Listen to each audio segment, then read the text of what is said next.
तो कैसे हो भाइयों। International break is back. Oh shit. Here we go again. हमारा डिप्रेशन वापस आ चुका है। मतलब क्यों आता है इंटरनेशनल ब्रेक, मेरे को समझ नहीं आता। प्लेयर्स जाते हैं, इंजर्ड हो जाते हैं। कुछ प्लेयर्स इसलिए बहाना मार देते हैं, काफ़ी सारे प्लेयर्स मेरे को ऐसा लग रहा है बहाना मार रहे हैं ताकि वो ना खेलें इंटरनेशनल ब्रेक में। बट अगेन यार, बेकार चीज़ इंटरनेशनल ब्रेक। एंड अब 2 हफ्ते तक कोई फुटबॉल नहीं, मतलब क्लब फुटबॉल नहीं, बहुत बोरिंग हो जाती है लाइफ काफ़ी ज़्यादा। बट यार सैटरडे संडे को मैचेस हुए हैं, उनके ऊपर बात करते हैं। बट सबसे पहले हम बात करेंगे भाई आंद्रेस इनिएस्टा के बारे में, क्योंकि Andres Iniesta has announced his retirement and probably one of the best midfielders to ever grace this beautiful sport. मतलब Iniesta is played for my rival club and उसके बाद भाई इतनी रिस्पेक्ट ना उस बंदे, मतलब आई डोंट थिंक कि कोई भी ऐसा फुटबॉल फैन होगा जो इनिएस्टा को हेट करेगा। मतलब the guy has one everything. मतलब क्लब लेवल पे तुम बात करो, कंट्री पे तुम बात करो, इंटरनेशनल लेवल पे सब जीत रखा है। यूरोज की तुम बात करो भाई, यूरोज है बंदे पे। वर्ल्ड कप की बात करो भाई, वर्ल्ड कप के फाइनल में man of the match performance दी थी उसने, गोल स्कोर किया था। चैंपियंस लीग के फाइनल में भाई इतनी एलीट उसको, I think if I am not wrong, he is the only player जिसको वर्ल्ड कप के फाइनल में मैन ऑफ द मैच का अवार्ड मिला है। चैंपियंस लीग के फाइनल में भी मैन ऑफ द मैच का अवार्ड मिला हुआ है। तो पूरा एकदम मतलब जहां बंदा गया है वहां ट्रॉफीज जीती है। एंड मतलब भाई उसको, I think he is also one of the few players जिसको सांतियागो बर्नाब्यू पे स्टैंडिंग ओवेशन मिला है। एंड भाई obviously he deserves it. And काफ़ी सारे अब जितने भी एलीट प्लेयर्स थे जो, या फिर मैं बोलूँगा हमारी जनरेशन के जो प्लेयर्स थे, वो सारे के सारे रिटायरमेंट अनाउंस करते जा रहे हैं धीरे धीरे। एंड रोनाल्डो एंड मेसी का भी एक दिन आएगा ही आएगा। अब नई जनरेशन आ रही है तो it kind of feel sad कि मतलब यार जिन प्लेयर्स को देख देख के हम बड़े हुए हैं, मतलब ऑब्वियसली अभी भी हम बढ़ ही रहे हैं, ऐसा नहीं है बुढ़ा हो गया मैं। बट जिन प्लेयर्स को देख के मतलब बचपन में ऐसे देखते थे, अब वो सारे रिटायर हो रहे हैं। अब तो आंद्रेस इनिएस्टा काफ़ी टाइम पहले बारसा ही लेफ्ट। एंड जब वो छोड़ के गया था तो उसकी वजह एक फोटो जो वायरल हुई थी, जब वो कैंप नु पे ऐसे बैठा हुआ था, बहुत दुख हुआ था मेरे को। मतलब मेरे क्लब के लिए वो खेला भी नहीं, बट फिर भी मेरे को दुख हो रहा था, पता नहीं क्यों। दैट्स द, मतलब ये बोल सकते हैं कि भाई इसलिए इतना स्पेशल प्लेयर है आंद्रेस इनिएस्टा। मतलब उसने अपने राइवल्स के मन में भी इतनी, मैं बोलूँगा, रिस्पेक्ट या एडमिरेशन भाई बनाई है। तो भाई गोट ऑफ अ गाय, मतलब one of the best midfielders. And काफ़ी अनलकी रहा वो कि उसके पास एक बैलन डोर नहीं है। बैलन डोर आई थिंक डिजर्व करता था वो। बहुत सारे ऐसे प्लेयर्स जो डिजर्व करते थे, बट अगेन मेसी रोनाल्डो के एरा में नहीं जीत पाए। बीट सुआरेज, नेमार, ज़लातान, बहुत सारे प्लेयर्स हैं ऐसे तो। And Andres Iniesta is one of them. But भाई फुटबॉलिंग लेवल पे he is one of the greatest midfielders of all time. बढ़ते अब मैचेस की तरफ, सबसे पहले बात करेंगे हम मैड्रिड की। विलारियल को हरा दिया हमने 2-0 से। एक अच्छी विन, एक अच्छी परफॉर्मेंस, थोड़ी बहुत मतलब बेटर लगी मुझे, but at what cost. कारवाहाल is out for the season. एक और एसीएल इंजरी हमारे प्लेयर को हो गई। एंड भाई मैच इतने ज़्यादा हो रहे हैं, इतने ज़्यादा प्लेयर्स इंजर्ड हो रहे हैं। मतलब बहुत सारे प्लेयर्स ऐसे हैं जो ऑलरेडी आउट ऑफ सीजन हो, मतलब already they are out for season. Carvajal की तुम बात करो, रॉड्री की तुम बात करो, वहाँ एसी मिलान का फ्लोरेंजी आउट फॉर सीजन। तो 3-4 प्लेयर्स अभी हैं जो ऑलरेडी, मतलब सीजन अभी स्टार्ट ही हुआ है and they are out for season. And that's actually kind of sad कि मतलब इतने ज़्यादा मैचेस हो रहे हैं, इस वजह से इतने ज़्यादा प्लेयर्स को इंजरीज भी हो रही हैं। अब जैसे इंटरनेशनल, क्योंकि ब्रेक तो मिलता नहीं है, ब्रेक तो है नहीं। अभी जब सीजन खत्म हो जाएगा उसके बाद नेशंस लीग के कुछ ना कुछ मैचेस करा देंगे, यूरोज आ जाएगा या वर्ल्ड कप आ जाएगा। तो कॉम्पिटिशन बढ़ते जा रहे हैं। इस साल चैंपियंस लीग में मैचेस और ज़्यादा बढ़ा दिए इन्होंने। तो मैचेस बढ़ते जा रहे हैं, प्लेयर्स की रिकवरी नहीं हो रही, उनको रेस्ट नहीं मिल पा रहा है। एंड इंजरीज इतनी ज़्यादा होती जा रही है। होती भी मतलब ऐसी नहीं है कि भाई नॉर्मल इंजरीज हो। मतलब मैं तो देखता हूँ भाई इंजरी होती है, मेरे दिमाग में सबसे पहले आता है, मैंने कहा भाई इसको तो एसीएल इंजरी हो गई लगता है, भाई एसीएल ही होगी। एंड एसीएल ही निकलती है। मतलब this is very sad and bad भाई, कि मतलब इंजरीज हो रही हैं। एसीएल इंजरी होती है सीधा सीजन भर के लिए बाहर, सीधा सीजन भर के लिए, पूरा सीजन खत्म हो गया। तो it's kind of sad. But again अगर मैच की थोड़ी सी बात करें तो यार एक नई फॉर्मेशन खेली हमने। 4-4-2 हम खेल रहे थे कल, मतलब सैटरडे को जब भी था मैच। एंड अटैक में थे विनीशियस और एम्बापे। मिडफील्ड की हम बात करें तो 4 मिडफील्डर्स हमने खिलाए। मॉड्रिच, चुआमेनी था, Modric, Camavinga, Bellingham and Valverde. Tchouameni और रूडिगर हमारे सेंटर बैक्स थे। लेफ्ट बैक पे Mendy of course, and right back पे it was Carvajal. Without the ball एक नया स्ट्रक्चर मेरे को देखने को मिला, 4-2-2-2, जिसमें मिडफील्ड में अगर तुम डीप जो बैठे हुए थे 2 प्लेयर्स, वो थे कामाविंगा and Valverde. And up top जो थे वो थे मॉड्रिच और बेलिंगम। देयर वर टाइम जहाँ पे चीज़ वर्क कर रही थी मेरे हिसाब से। काफ़ी सारी हमने रन्स मतलब मैं ये बोलूँगा कि थोड़ी बहुत बेटर परफॉर्मेंस लगी मेरे को उस दिन पहले के कंपैरिजन में अगर मैं देखूं।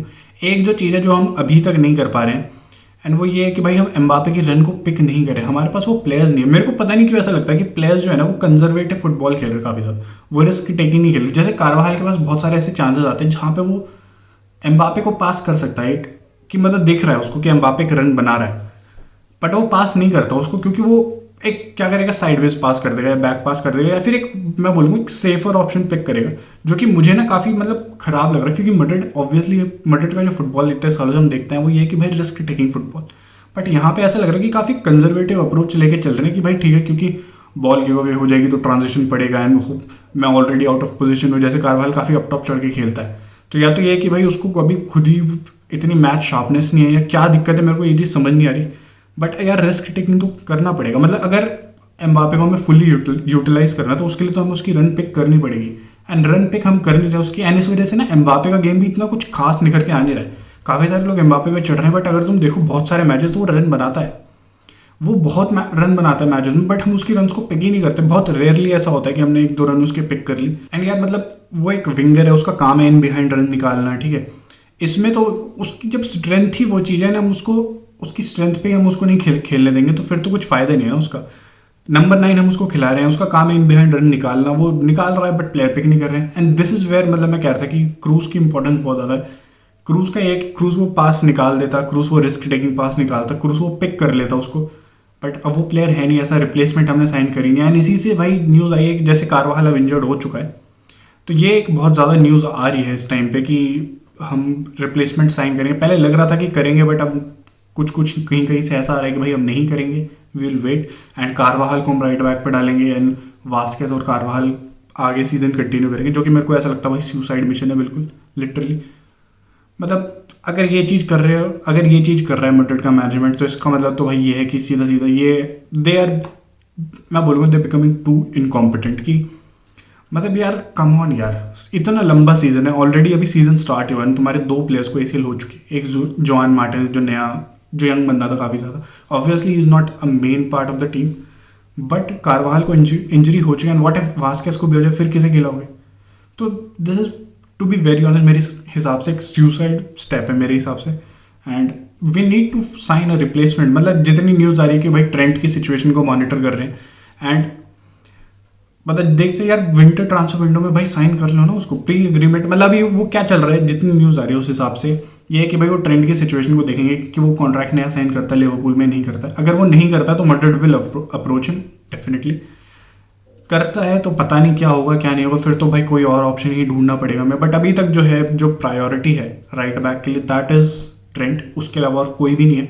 एंड ट्रेंट ऑब्वियसली यार he is one of the best right backs, मतलब अगर देखें हम अटैकिंग वाइज तो भाई he is one of the best. Defensively again थोड़ा सा वो पुअर है, बट अगेन यार डिफेंसिव, उसको मैड्रिड उसके डिफेंसिव एस्पेक्ट्स के लिए साइन नहीं करना चाहती, उसके अटैकिंग प्रोग्रेस की वजह से साइन करना चाहते, क्योंकि वो इन बिहाइंड पिक कर सकता है, वो पास निकाल सकता है एम्बापे के लिए। एंड इस वजह से ना ट्रेंट की साइनिंग इतनी ज़्यादा इंपॉर्टेंट भी है मैड्रिड के लिए। तो मेरे को ऐसा लगता है कि भाई मैड्रिड को जाना चाहिए ट्रेंट के लिए, कुछ भी करके, मतलब पैसे देने बेटर भाई दे दो, क्योंकि सीजन दाव पे इस टाइम पे। राइट बैक हमारा नहीं है, वास्केस के बस की नहीं है। वास्केस ठीक है, बहुत अंडररेटेड प्लेयर है, बट वो इतना भी अच्छा नहीं है यार कि वो हमें पूरा सीजन कैरी कर जाएगा, क्योंकि बहुत सारे इंस्टेंसेस पे ना वो पास ही नहीं निकालता, वो क्रॉस नहीं डालता। उसका कुछ मैचेस उसके ऐसे होते हैं जिसमें उसका क्रॉस ना फर्स्ट मैन भी क्लियर नहीं करता है, उसका पास कट बैक करेगा तो वो भी फर्स्ट मैन से नहीं होगा क्लियर। तो वास्केस के ऊपर तो डिपेंडेंट होना भाई बहुत ही घटिया मैं बोलूँगा ऑप्शन है एक। तो we need to sign right back. देखते हैं यार किसको हम साइन करते हैं, साइन करेंगे भी या नहीं करेंगे भाई, ऑब्वियसली कुछ पता नहीं अभी। एंड लेट्स जस्ट होप कि साइन करें, सीजन थोड़ा बहुत बेटर हो जाए, क्योंकि अभी तो यार ऑब्वियसली टीम इतना अच्छा खेल नहीं रही है, प्लेयर्स इंजर्ड हो रहे हैं, तो और ज़्यादा एक मैं बोलूँगा सेटबैक मिलता जा रहा है। And we need to sign a player, and काफ़ी बिग मैचेस भी यार अब आ रहे हैं। मिलान से खेलना है, लिवरपूल से खेलना है, एल क्लासिको बेस महीने, तो भाई तो गांड फटी पड़ी है बिल्कुल, पर क्या कर सकते हैं। प्रीमियर लीग की बात करें तो लिवरपूल ने अपना मैच जीता 1-0 से, आर्सेनल ने जीता भाई 3-1 से, उन्होंने हराया 3-1 से उन्होंने हराया साउथहैम्पटन को। मैन सिटी ने 3-2 हराया फुलहैम को, जो कि काफ़ी भाई मतलब एंटरटेनिंग गेम मेरे को लगा। यूनाइटेड की बात करें तो भाई यूनाइटेड अगेन पॉइंट्स ड्रॉप कर दिए उन्होंने, 0-0 से उन्होंने एस्टन विला के अगेंस्ट ड्रॉ खेल लिया।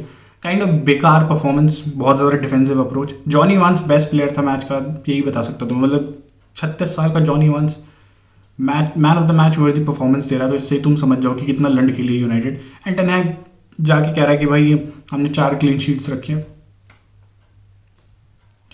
भाई दैट गाइज इन डिल्यूजन, मतलब वो क्या माल फूक के आता है मेरे को समझ नहीं आता। वो कुछ तो फूकता है, वो पक्का कुछ तो है, या तो वो कुछ नशे वशे कुछ तो वो करता है, क्योंकि ये जो स्टेटमेंट वो देता है आफ्टर द मैच ये कोई सेंस बनाती नहीं है। 3 मैचेस से यूनाइटेड ने गोल स्कोर करा नहीं है एक भी, और वो इस चीज़ को नहीं एड्रेस कर रहा, वो इस चीज़ को एड्रेस कर रहा है कि देखो हमने 4 मैच में क्लीन शीट रखी है। भाई 3 मैच में तो उन्होंने गोल भी स्कोर नहीं किया है, तो doesn't make any sense to be very honest. And players इतना ज़्यादा खुश हो रहे हैं कि भाई जॉनी इवांस जैसे कह रहा है कि यार एस्टन विला के अगेंस्ट ड्रॉ निकाल लिया हमने, जो कि एक अच्छी टीम है, तो इट्स अ गुड रिजल्ट। अगर ये मेंटालिटी है प्लेयर्स की तो भाई फिर तो दिस क्लब इज डूम्ड। मतलब All right, well, let me see if I can explain your situation using physics. What would you be if you were attached to another object by an inclined plane wrapped helically around an axis? Screwed. मेरे हिसाब से भाई ये club को ना ताला मार के बंद कर दो, अगर ये मेंटालिटी हो चुकी है प्लेयर्स की और मैनेजर्स की कि वो एस्टन विला के against, no disrespect to Aston Villa, but अगर वो एस्टन विला के अगेंस्ट ड्रॉ को सेलिब्रेट कर रहे हैं ना भाई, फिर तो ताला वाला मार के बंद कर दो। तुम 600 मिलियन स्पेंड करने के बाद अगर तुम इस चीज़ से खुश हो ना तो रहन दो, तो तुम रहन दो। तुम बिग 6 नहीं हो, फिर तुम मिड टेबल क्लब ऑलरेडी बन चुके हो। मिड टेबल में भी बॉटम मिड टेबल में बोलूँगा, क्योंकि ब्राइटन वगैरह भी जैसी टीम्स ना, ब्राइटन हो गई या वेस्ट हैम हो गई, भाई ये भी सेलिब्रेट नहीं करेंगे ड्रॉ को एस्टन विला के जिस तरीके से यूनाइटेड सेलिब्रेट करेंगे, यूनाइटेड के प्लेयर्स, यूनाइटेड का मैनेजर। तो दिस क्लब इज डूम्ड मेरे हिसाब से। तो मतलब भाई मैनेजमेंट को एक टफ स्टेप लेना पड़ेगा, इस मैनेजर को निकालना पड़ेगा। जो अगर ये मीडियोक्रिटी उसने डाल दिया ना इन प्लेयर्स में तो फिर कुछ नहीं हो सकता। एंड इसी वजह से नया मैनेजर लाओ जो एक विनिंग मेंटालिटी डाले, जो एक मतलब एटलीस्ट प्लेयर के अंदर वो हंगर तो कि हाँ भाई हमें मैच जीतना है, हम एटलीस्ट ड्रॉ ये गेम जो लाइनअप था इसके हिसाब से तो टेन हैग ड्रॉ के लिए ही जा रहा था। इसमें टेन हैग को जीतना नहीं था, टेन हैग को नहीं जीतना था इस मैच में, उसको सिर्फ रिजल्ट निकालना था। And that's a bad thing मेरे हिसाब से। तो इतना पैसा स्पेंड करने के बाद अगर आप इस तरीके से किसी गेम को अप्रोच कर रहे हो तो नहीं, आप नहीं भाई, he is not the guy भाई, he is not the guy, he is not him भाई, ही इज़ नॉट हिम। बाकी चेल्सी ने भी अपने पॉइंट्स ड्रॉप करे against Nottingham Forest. Nottingham Forest भाई सीजन काफ़ी ज़्यादा सरप्राइज कर रही है, मतलब मेरे को लिवरपूल को एनफील्ड पे हरा दिया। एंड इस सीज़न अगर तुम देखो तो नॉटिंघम फॉरेस्ट ने मतलब बिग टीम्स के अगेंस्ट रिजल्ट निकाले हैं। अभी तक एक ही मैच आ रहे हैं, ऑब्वियसली वो 10th पे है, बट मतलब अगर वैसे परफॉर्मेंस वाइज देखे तो काफ़ी उन्होंने मैचेस अपने निकाले। मतलब एनफील्ड पे जाके लिवरपूल को हरा दिया भाई, लिवरपूल अभी तक एक ही मैच आ रही है, नॉटिंघम फॉरेस्ट ने हराया, वो भी एनफील्ड पे। This is a big thing, United नहीं कर पाती ये चीज़, बट नॉटिंघम फॉरेस्ट करके आ गई है। चेल्सी के अगेंस्ट ड्रॉ निकाल लिया। चेल्सी मेरे हिसाब से जीत जानी चाहिए थी, काफ़ी वेस्टफुल रही, काफ़ी चांसेस उन्होंने मिस करे, बट अगेन जीत जाते। बट वही है कि अभी सब कुछ ऐसे फेरी टेल वाला तो होगा नहीं कि हाँ नया मैनेजर आ गया सारे मैचेस जीतेंगे। तो देयर विल बी गेम्स जहाँ पे थोड़ा मैं बोलूँगा रिजल्ट्स इस तरीके के निकलेंगे, बट स्टिल आई थिंक मेरे हिसाब से चेल्सी बढ़िया कर रही है। And the way they are playing, मतलब पहले क्या होता था कि चांसेस ही नहीं बनते थे, बहुत सारे गेम्स में ऐसा होता था कि मतलब बिल्कुल ही लंड खेल रहे हैं, कोई चांस नहीं बन रहा, कुछ नहीं बन रहा। यहाँ पे ये एटलीस्ट चांस बन रहे हैं, अगेन वेस्टफुल हैं, बट अगेन वो चीज़ें हो जाएगी, वो चीज़ें हो सकती है, उसमें इतना कुछ वो नहीं है। तो मेरे हिसाब से भाई चेल्सी तो बढ़िया करे। चेल्सी से मैं काफ़ी ज़्यादा मतलब सरप्राइज, मेरे को लगा नहीं था कि एंजो मेरेस्का आते इतना ज़्यादा बढ़िया मतलब खिला देगा, बट भाई बढ़िया खिला रहा है वो। मेरे को मज़ा आ रहा है चेल्सी को देख के, काफ़ी अच्छा भी लगता है जब चेल्सी अच्छा करते हैं। मेरे को पसंद है चेल्सी थोड़े बहुत। एंड जो लास्ट मैच था भाई वो था स्पर्स बिंग स्पर्स, 2-0 से लीड करें, देन 3-2 से ब्राइटन ने हरा दिया। ब्राइटन भाई मेरे को ऐसा लग रहा, मतलब वो जो मैच देखा मैंने वो पता था कि भाई ये बहुत क्रैकिंग गेम जाने वाला है। मतलब ब्राइटन बहुत फ्री फ्लोइंग फुटबॉल खेलती हैं, स्पर्स का भी है कि वो अटैक एंड 2-0 की लीड ले ली, उसके बाद बॉटल कर दिया। यही मतलब इट्स इन द ब्लड। तो प्रीमियर लीग टेबल की अगर हम बात करें तो भाई टॉप पे लिवरपूल है, सेकंड पे मैन सिटी, थर्ड पे आर्सेनल एंड फोर्थ पे चेल्सी है। तो टॉप 4 की फाइट बहुत तगड़ी होने वाली है। लिवरपूल ने सबसे ज़्यादा सरप्राइज किया है, मतलब नया मैनेजर, नई पूरा का पूरा बैकरूम स्टाफ, पूरा सब कुछ बदला and still they are doing well. मतलब one of the best teams. Arne Slot ने बहुत तगड़ा काम किया एंड आई थिंक लिवरपूल को बैक करना पड़ेगा आर्ने स्लॉट को। जो प्लेयर्स की सिचुएशन चल रही है, जैसे ट्रेंट का हो गया, वैन डाइक, साला, इन सारे प्लेयर्स के जो कॉन्ट्रैक्ट है उनके बारे में भाई जल्दी से जल्दी करना पड़ेगा, क्योंकि अगर ये प्लेयर्स चले गए तो फिर आपको रिप्लेसमेंट साइन करनी पड़ेगी। And they are elite players, मतलब ये आज भी मैं बोलूँगा one of the best players हैं प्रीमियर लीग में। अब आज भी अपने टॉप लेवल पे परफॉर्म कर रहे हैं।